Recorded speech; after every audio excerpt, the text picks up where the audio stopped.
பெரிய நொளம்பூர் லிடியால் பெண்கள் குழுவினர் ஒரு நாடகத்தை நமக்கு நடத்தி காட்ட இருக்கிறாங்க. எல்லாரும் உற்சாகமாக அவர்களை நாம் கரங்களை தட்டி வரவேற்போம். பார்த்து மகிழுங்கள். பெண்கள் ஐக்கியத்தின் சார்பாக ஆண்டவராகிய இயேசு கிறிஸ்து கர்த்தருடைய பரிசுத்த நாமத்திற்கு ஸ்தோத்திரம். பெரிய நொளம்பூர் ஈசிஐ தூய பேதுரு தேவாலய லீதியால் பெண்கள் ஐக்கியத்தின் சார்பாக ஆண்டவராகிய இயேசு கிறிஸ்து இன்றைக்கு நம் மத்தியிலே வந்து உங்களுடைய தேவை என்னவென்று கேட்டால் நம்முடைய விருப்பமும் வேண்டுதலும் என்னவாக இருக்கும் என்ற தலைப்பின் கீழாக ஒரு குறு நாடகத்தை நடத்தி காண்பிக்க இருக்கின்றோம். சென்னை மாநகரிலே நொளம்பூர் பகுதியிலே புதியதாக பிரம்மாண்டமாய் கட்டப்பட்டு கொண்டிருக்கிற ஈசிஐ தூய பேதுரு தேவாலயத்தை பார்ப்பதற்காக ஆண்டவராகிய இயேசு கிறிஸ்து வருகை தந்திருக்கின்றார். அன்றைய தினம் வெள்ளிக்கிழமையா இருப்பதினால் லீதியால் பெண்கள் ஐக்கியத்தில் உள்ள பெண்கள் அனைவரும் உபவாச ஜெபத்திற்காக ஆயத்தப்பட்டு வந்திருக்கிறார்கள். அட, இன்னைக்கு என்ன ஆலயம் இவ்வளவு சுத்தமா இருக்கு? ஆலயத்தை சுத்தம் பண்றதாம என்னுடைய வேலை, அதாம நான் சுத்தம் பண்ணி கொண்டு இருக்கிறேன். ரொம்ப சந்தோஷமா. வாங்க நம்ம எல்லாரும் ஜெபம் பண்ணலாம்.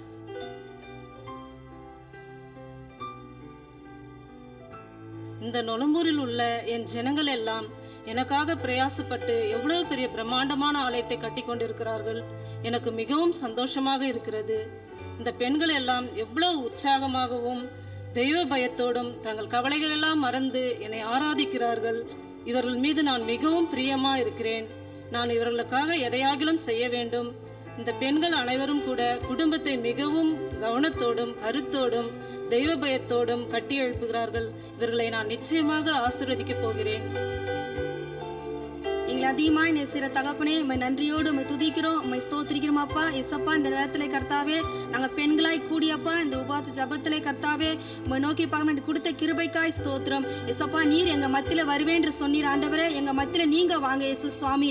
இயேசுவே, நீர் எங்க மத்தியில வர வேண்டுமா ஜெபிக்கிறோம். வாங்க இயேசு சுவாமி, வாங்க இயேசு சுவாமி, வாங்க இயேசப்பா, வாங்க இயேசப்பா. உங்களுக்கு சமாதானம் உண்டாவதாக.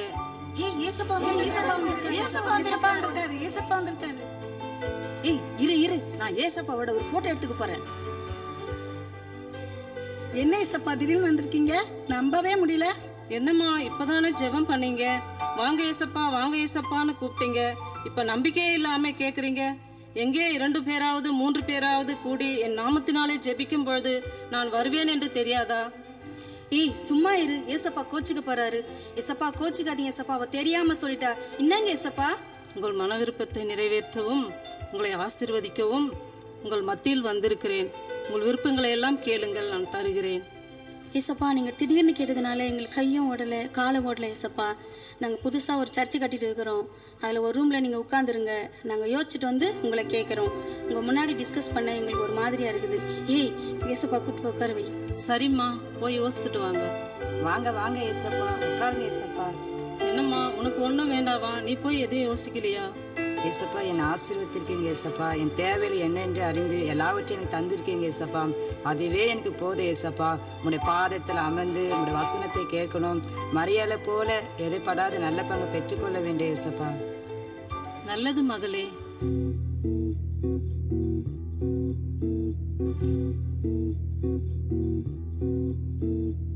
ஏய் சௌந்தரி, ஏசப்பா என்னடி கேட்க போற? என்னடி இது வேஷம்? நான் எவ்வளவு கஷ்டப்பட்டு வக்கீலுக்கு படிச்சேன் தெரியுமா? நல்ல கேஸே கிடைக்க மாட்டேங்குது. அப்போ நீ என்ன தேங்க முடி வைக்கலா? அதனால நான் ஒரு பெரிய பிரபலமான வக்கீல் ஆகணும் தான் என்னுடைய ஆசை. அப்படி பிரபலமான வக்கீல் ஆகணும் தான் சைட்ல நிறைய பொய் கேஸை பிடிச்சி வாதாடி நிறைய பணம் சம்பாதிக்க முடியும். இதுதான் நான் ஏசப்பா கிட்ட கேட்க போறேன். அடிப்பாவி, உனக்கு இவ்வளவு பெரிய ஆசையா? நான் என்ன கேட்க போறேன் தெரியுமா? என்ன கேட்க போறீங்க? நான் வீடு இல்லாம ரொம்ப கஷ்டப்படுறேன். அதனால நம்ம சர்ச்சுக்கு முன்னாடியே நல்ல ஒரு பெரிய அபார்ட்மெண்ட் வேணும்னு கேட்க போறேன். ஐயே, ஒழுங்காவே சர்ச்சுக்கு வரதில்ல. நமக்கு சர்ச்சுக்கு முன்னாடி வீடு வேணுமா? உனக்கு தெரியுமா இதுக்கு முன்னாடி நான் எவ்வளவு வெள்ளையா இருந்தேன் தெரியுமா? யாரு நீயா? அக்கா, உங்களுக்கு தெரியாது, நீங்க இப்பதானே வந்திருக்கீங்க. நான் இதுக்கு முன்னாடி சொல்றேன். ஓ, இந்த சர்ச்சு கட்டுறதுக்காக வாரம் சண்டே டிஃபன் வைக்கிறதுக்காக வெயில்ல நின்று டிஃபன் வித்து வித்து வெள்ளையா இருந்தானே கருப்பாயிட்டேன். கேட்டுக்கோங்கப்பா, வெயில்ல நின்னு கருத்து போயிட்டாங்களாம். அது மட்டுமா, வெள்ளிக்கிழமை பாஸ்டிங் ப்ரேயருக்கு முதல்ல நான் தான் வரேன். வேணா ஐயா கிட்ட கேட்டு பாக்குறியா? ஐயோ வேண்டாம், அதுக்கு கூட ஏதாவது ஒரு கவுண்டர் கொடுப்பாரு. கவிதா, நீ என்ன கேட்க போற? நானா NSK நகர்ல இருக்கு ஸ்கைவாக்கு போயிருக்கீங்களா? போயிருக்கிறேனே. அதோட பெரிய தியேட்டர் ஒண்ணு கட்ட போறேன். ஐயோ, அப்படின்னு ஏசப்பா கிட்ட கேட்க போறேன். என்னது, சினிமா தியேட்டர் கட்ட போறியா? சினிமா பாக்குறதே தப்பு, இதுல வேற சினிமா தியேட்டரை வேற கட்ட போறியா? ஏய், மெல்லமா பேசி ஏசப்பா காதுல விழுந்துற போகுது. நான் இப்ப வந்திருக்கிற ஏசப்பா படம் ஜீசஸ் சன் ஆஃப் காடு என்ன போட்டு ஏசப்பா சமாளிச்சிருவேன். அப்புறம் நடுவுல மத்த சினிமா படம் போட்டு நிறைய பணம் சம்பாதிக்க போறேன். நல்ல சாமர்த்தியக்காரி தான் நீ. மேரியக்கா என்ன தீயா யோசிச்சுன்னு இருக்கீங்க? இல்லப்பா, வேற ஒண்ணு இல்ல. எங்க வீட்டு பக்கத்துல பங்குஜ மாமின்னு ஒருத்தி இருக்காள, அவ சரியான அல்டா பேர்வழி. அப்படியா? ஆமா, ஊர் உலகத்திலேயே அவ ஒருத்திக்கிட்ட தான் நகை இருக்கிற மாதிரியும் புடவை இருக்கிற மாதிரியும், அப்பா அவளோட அல்டா தாங்க முடியல. அது மட்டுமா, தோ நம்ம சர்ச்சு பக்கத்துல இருக்கிற பியூட்டி பார்லர் இருக்கு பாரு, அங்க வந்து வாரம் ஃபேஷியல் என்ன அது. ஏண்டி நான் அழகா இல்ல? ரொம்ப அழகா இருக்கிறீங்கக்கா. என் அழகுக்கு பியூட்டி பார்லரே தேவையில்லை தெரியுமா? நான் என்ன ஏசப்பாட்ட கேட்க போறேன் தெரியுமா? என்ன கேட்க போறீங்க? ஏசப்பாட்ட போய் அவகிட்ட இருக்கிறத விட அதிகமா நகையும் புடவையும் கேட்டு வாங்கி நான் எல்லாத்தையும் மாட்டிக்கிட்டு டிங்கு அவட்ட போய் காட்ட போறேனே. அப்படியாக்கா? ஆமா சங்கீதா, நீ என்ன கேட்க போற? நான் என்ன கேட்க போறேன் தெரியுமா? என்னுடைய சொத்து சுகத்தை எல்லாம் வித்து கஷ்டப்பட்டு டாக்டர் படிச்சேன், ஆனா ஒரு பேஷண்ட் கூட வர மாட்டாங்க. எப்படி வருவாங்க? உன்னை பார்த்தாலே பேஷண்ட் மாதிரி தான் இருக்கு. அக்கா கொஞ்சம் சும்மா இருங்கக்கா, நான் ஏசப்பா கிட்ட நிறைய பேஷண்ட் வரணும்னு கேட்க போறேன். எப்படி பாருங்கப்பா, நீங்க எல்லாம் பேஷண்ட் ஆகணும்னு அவ வேண்ட போறாளாம். அப்பதான் அவங்க கிட்ட இருந்து கண்ணு மூக்கு காது வாய் இதயம் கிட்னி எல்லாத்தையும் எடுத்து வித்து பெரிய ஹாஸ்பிட்டல் கட்ட போறேன். எதையாவது விட்டு வைப்பா. எல்லாரும் வரீங்களா ஹாஸ்பிட்டலுக்கு?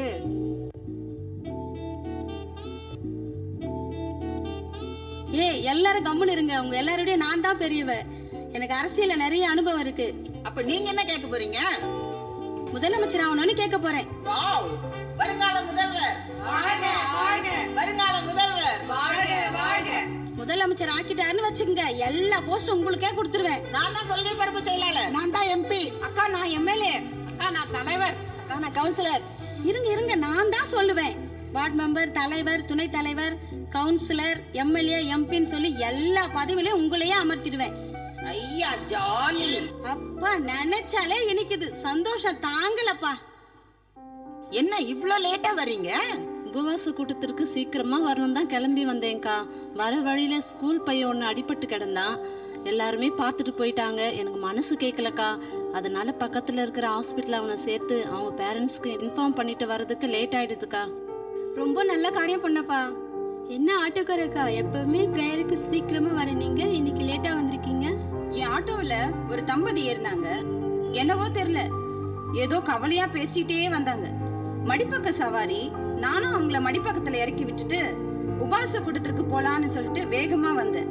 ஜபத்துக்கு தானே போறோம், இந்த காக்கி சட்டையை கயற்றிட்டு பின்னாடி வைக்கலான்னு திரும்பி பார்த்தா சீட்டு ஓரத்துல ஒரு பை. எடுத்து பார்த்தா செயின், மோதிரம், வளையல்னு ஒரு 20 சவரன் நகை. பார்த்ததும் பக்குன்னு ஆயிடுச்சு. கடைசியா ஏறின அந்த தம்பதி தான் விட்டு போயிருப்பாங்கன்ட்டு திரும்பவும் மடிப்பக்கம் போனா அந்த வீட்டுல ஒரே அழுகு சத்தம் கேக்குறது. உள்ளே போய் அவங்கள பார்த்து இந்த பை உங்களுதானா கேட்டது. அந்த அம்மா முகத்துல ஒரே சந்தோஷத்தை பார்க்கணும். என் பொண்ணோட கல்யாணத்துக்கு வாங்கின நகை இது மட்டும் இல்லைன்னா என் பொண்ணு கல்யாணமே நின்னு போயிருக்கும். நீங்க நல்லா இருக்கணும், சாமி மாதிரி வந்து எங்களை காப்பாத்துனீங்க, ரொம்ப நன்றின்னு சொன்னாங்க. நன்றிய ஏசப்பாவுக்கு சொல்லுங்க.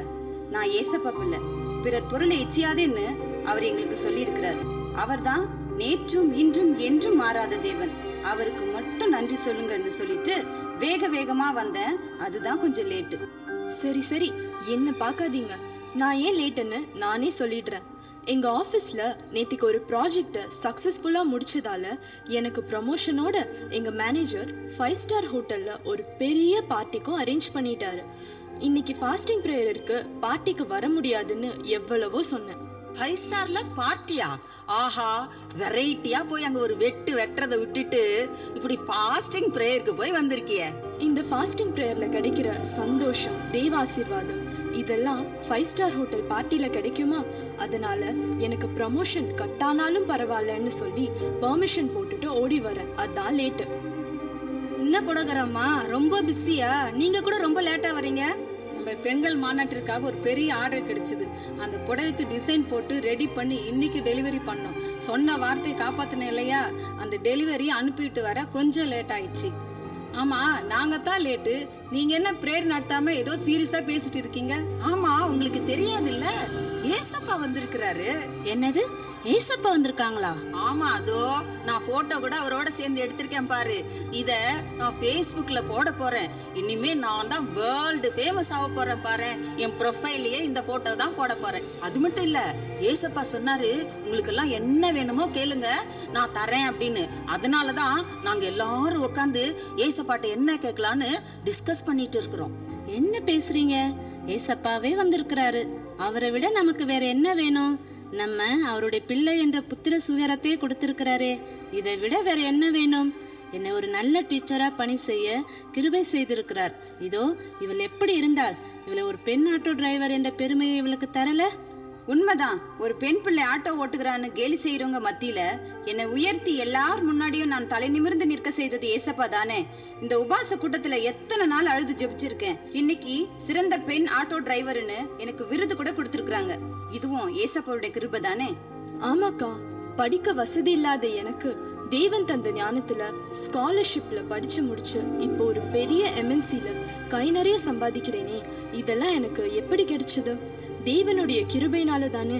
அது மட்டும் இல்ல, என்னுடைய சொந்த சம்பாத்தியத்துல ஒரு அநாத குழந்தையினுடைய படிப்புக்கு ஸ்பான்சர் பண்ணவும் கர்த்தர் கிருபை செய்திருக்கிறார்.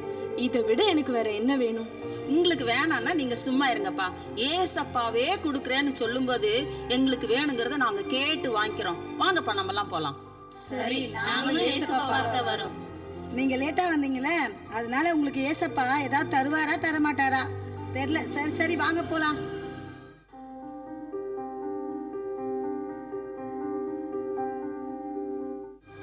எசப்பா எசப்பா, எனக்கு நிறைய நகை வேணும், இவளுக்கு நிறைய பணம் வேணுமா, எதை கேக்குறது என்ன பண்றதுன்னே எங்களுக்கு ஒண்ணுமே புரியல ஏசப்பா. ஆமா ஏசப்பா, நான் யோசித்து மண்டையே குடையுது ஏசப்பா. நாங்க யோசிக்கிறது எல்லாமே எங்களுக்கு பரலோகத்துல கிடைக்கும் ஏசப்பா. பரலோகத்துல இல்லாத ஒன்று எங்களுக்கு கொடுங்க ஏசப்பா. நாங்க இங்கேயே அனுபவிச்சுட்டு வந்துடுறோம். ஓ, உங்களுக்கு பரலோகத்துல இல்லாத ஒண்ணு வேணுமோ? சரி. உங்களுக்கு எதுவும் வேண்டாமா? உலக பிரகாரமான ஆசை எதுவும் எங்களுக்கு வேண்டாம் ஏசப்பா. நீங்கள் என் வலது பக்கத்திலே வந்து நில்லுங்கள். தேவன் அவர்களுக்கு அயர்ந்த நித்திரையை வர பண்ணுகிறார்.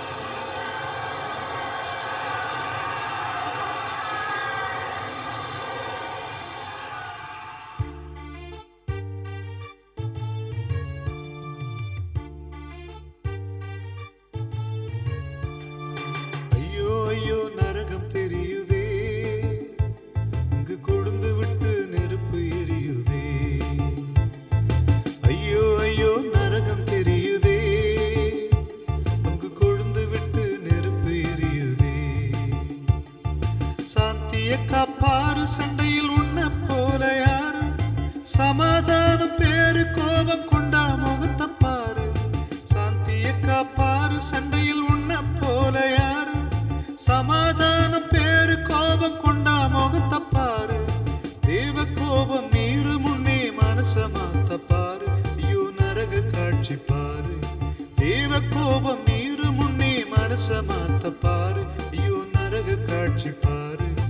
ஐயோ ஐயோ நரகம் தெரியுதே, அங்கு கொழுந்து விட்டு நெருப்பு எரியுதே. ஐயோ ஐயோ நரகம் தெரியுதே, அங்கு கொழுந்து விட்டு நெருப்பு எரியுதே. பாவம் செஞ்ச ஆத்துமாவி நரகம் போய் சேரும். பாவம் போக்கும் இயேசு வண்டை பறந்து ஓடி வாரும். பாவம் செஞ்ச ஆத்துமாவி நரகம் போய் சேரும்.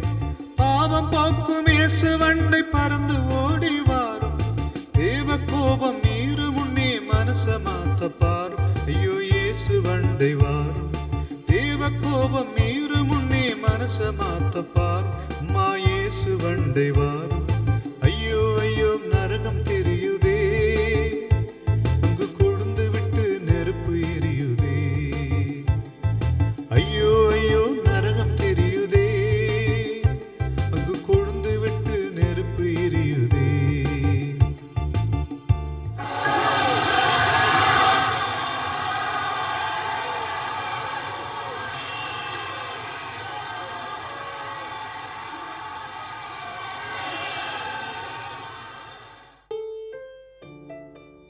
அவர்கள் சொப்பனத்திலே நரக காட்சியை பார்த்து பயந்து நடுங்கி எழுந்து, ஐயோ என்ன ஒரு பயங்கரமான கனவு.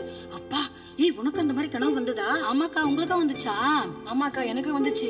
ஆமா, எனக்கும் வந்துச்சு. ஆமா எனக்கு கூட வந்துச்சு. ஏசப்பா ஏசப்பா என்ன மன்னிச்சிருங்க ஏசப்பா, நான் எவ்வளவு கர்வமா இருந்திருக்கிறேன். ஐயோ எவ்வளவு பொறாமைப்பட்டு இருக்கிறேன் ஏசப்பா. அந்த கனவுல நான் பார்க்கும் பொழுது ஜீவ புஸ்தகத்துல எழுதப்பட்டிராத பேர்கள் எல்லாம் அக்கனி கடல்ல தள்ளப்படும்னு சொன்னது. அப்பா ஏசப்பா எனக்கு அந்த எரி நரகம் வேணாம், இதோ இந்த நகையெல்லாம் எனக்கு வேண்டாம் ஏசப்பா. நான் இனிமே யார் மேலயும் பொறாம படமாட்டேன் ஏசப்பா. நான் எப்போதும் தாழ்மையா இருப்பேன் ஏசப்பா, என்ன மன்னிச்சிருங்க ஏசப்பா. அப்பா எனக்கு Facebookல ஃபேமஸ் வேண்டாம் ஏசப்பா, உங்க ஜீவ புஸ்தகத்துல மட்டும் என் பேர் எழுதி இருக்கணும் ஏசப்பா. நான் மாத்திரம் இல்ல ஏசப்பா, என் சகோதரிகள் யாருமே இந்த எரி நரகத்துல தள்ளப்படக்கூடாது ஏசப்பா. எங்களை எல்லாம் மன்னிச்சிருங்க ஏசப்பா. ஏசப்பா ஏசப்பா எனக்கு ஸ்கை வாக்க வேணாம், ஒன்ன வேணாம் ஏசப்பா, உங்க ஆலயம் மட்டுமே போதும் ஏசப்பா. ஏசப்பா ஏசப்பா எனக்கு அரசியல் வேணாம், ஒண்ணு வேணாம் ஏசப்பா, உங்க ஆசீர்வாதம் மட்டுமே போதும் ஏசப்பா. ஏசப்பா எனக்கு எந்த பொய் கேஸும் வேணாம் ஏசப்பா, உங்களுடைய நீதின் பாதையிலே நான் இனிமே நடப்பேன் ஏசப்பா. ஏசப்பா ஏசப்பா என்னையும் மன்னிச்சிருங்க ஏசப்பா. இனிமே எல்லாருக்கும் இலவசமா ட்ரீட்மெண்ட் பண்ணி நல்ல டாக்டர்னு பேர் எடுக்கிறேன் ஏசப்பா. உங்க பாதம் ஒன்று எனக்கு போதும் ஏசப்பா. ஏசப்பா நீங்க என்னோட இருக்கிறப்ப நான் கருப்பாந்தால அழகாத்தான் இருக்கிறேன், அதனால என் கலரை பத்தி எனக்கு கவலை இல்லை. எனக்கு அப்பார்ட்மெண்ட்ஸ் வேணா ஒரு ஒண்ணு வேணாம் ஏசப்பா, உங்களுடைய ஆலயத்துக்கு செய்யற சேவையும் அன்பு போதும் ஏசப்பா. ஏசப்பா ஏசப்பா என்னையே மன்னிச்சிருங்க ஏசப்பா, நானும் எல்லாரும் கூட சேர்ந்து ரொம்ப பேராசப்பட்டேன், உங்களுடைய சமூகம் மட்டும் எனக்கு போதும். என் பிள்ளைகளே பயப்படாதிருங்கள், நான் உங்களை மன்னித்து விட்டேன். ரொம்ப நன்றி ஏசப்பா. உங்களுக்கு என்ன தேவை என்பதை நான் அறிந்திருக்கிறேன். நன்மையானதை மட்டுமே நான் உங்களுக்கு தருவேன். நான் உங்களுக்கு அநேக நல்ல குணங்களையும் திறமைகளையும் தாளந்துகளையும் தந்திருக்கிறேன். உலக பிரகாரமான காரியங்களுக்கு நீங்கள் உங்களை அடிமைப்படுத்த வேண்டாம்.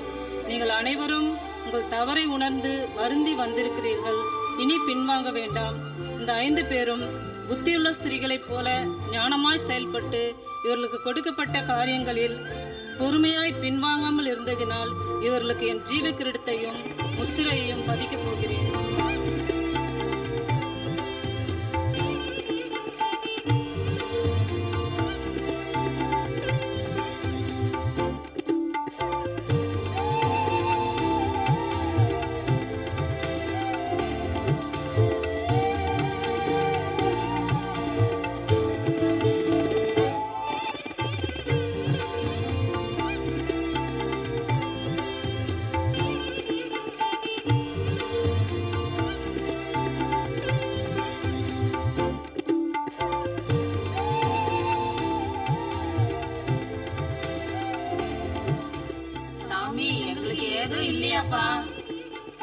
நீங்கள் அனைவரும் கூட உங்களுக்கென்று வைக்கப்பட்டிருக்கிற ஜீவ கிரீடத்தையும் முத்திரையையும் பெற்றுக்கொள்ளத்தக்கதாக உங்களுக்கு கொடுக்கப்பட்ட ஓட்டத்தை பொறுமையோடு ஓடி பெற்றுக்கொள்வீர்களாக.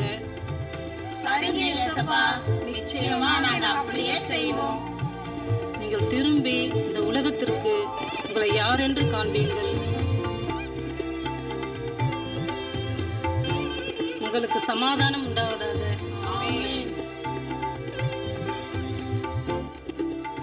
இந்த குறு நாடகத்திலிருந்து நாம் தெரிந்து கொள்ள வேண்டிய விஷயம், நாம் தினமும் வேதம் வாசித்தாலும் அனுதினமும் 3 வேளையும் ஜெபித்தாலும் தவறாமல் ஆலயத்திற்கு சென்றாலும் உலக பிரகாரமான காரியங்கள் என்று வரும்பொழுது சில நேரங்களில் நாம் தடுமாறி விடுகின்றோம். நாம் இயேசு சுவாமியிடம் என்ன கேட்கின்றோம், எதை கேட்கிறோம் என்று தெரியாமலேயே கேட்கிறோம். இந்த அனுபவம் நம் ஒவ்வொருவருக்கும் உண்டு. ரோமர் 8ஆம் அதிகாரம் 26ஆம் வசனத்திலே அந்தபடியே ஆவியானவரும் அவர்களுடைய பலவீனங்களில் அவர்களுக்கு உதவி செய்கிறார். நாம் ஏற்றபடி வேண்டிக் கொள்ள வேண்டியது இன்னதென்று அறியாமல் இருக்கிறபடியால் ஆவியானவர் தாமே வாக்கு கடங்காத பெருமூச்சுகளோடு நமக்காக வேண்டுதல் செய்கிறார் என்று வாசிக்கின்றோம். அது மாத்திரமல்ல, தேவன் நமக்கு அநேக நற்குணங்களையும் நல்ல பண்புகளையும் தந்திருக்கிறார். நீதிமொழிகளிலே சொல்லப்பட்டபடி குணசாலியான ஸ்திரீயை கண்டுபிடிப்பவன் யார்? அவள் விலை முத்துக்களை பார்க்கிலும் உயர்ந்தது. தன் வாயை நானும் விலங்கு திறக்கிறாள். தயையுள்ள போதகம் அவள் நாவின் மேல் இருக்கிறது. தன் பிள்ளைகள் எழும்பி அவளை பாக்கியவதி என்பார்கள். அவள் புருஷனும் அவளை பார்த்து, அநேக பெண்கள் குணசாலிகளாய் இருந்ததுண்டு, நீயோ அவர்கள் எல்லாரை பார்க்கிலும் மேற்பட்டவள் என்று புகழ்கிறான். குணசாலிகள் என்று பெயர் பெற்ற நம் ஒவ்வொருவரும் நம்முடைய இல்லத்திற்கு மாத்திரமல்ல, நம்முடைய திருச்சபைக்கும், நம்முடைய சமுதாயத்திற்கும், நம்முடைய நாட்டிற்கும் பெருமை சேர்க்கின்ற வண்ணமாய் செயல்படுவோம். நாம் யார் என்பதை இந்த உலகத்திற்கு பறைசாற்றுவோம். ஆண்டவராகிய இயேசு கிறிஸ்து தாமே நம் அனைவரையும் ஆசீர்வதிப்பாராக. ஆமேன்.